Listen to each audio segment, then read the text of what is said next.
Usilale na mbegu za mwanaume ukiwa umefanya tendo la ndoa usiku. Hakikisha unafanya haya yafuatayo baada ya kumaliza tendo la ndoa. Cha kwanza, inuka ukajisafisha vizuri chooni kwa kutumia maji ya baridi na maji safi.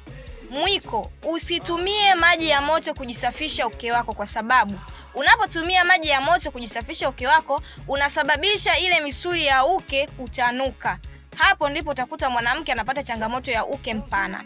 Cha pili, usitumie vitu vyenye kemikali, sabuni ama perfume kujisafisha uke wako kwa kupata harufu nzuri ya uke. Utaenda kusababisha bakteria wabaya katika sehemu zako za siri.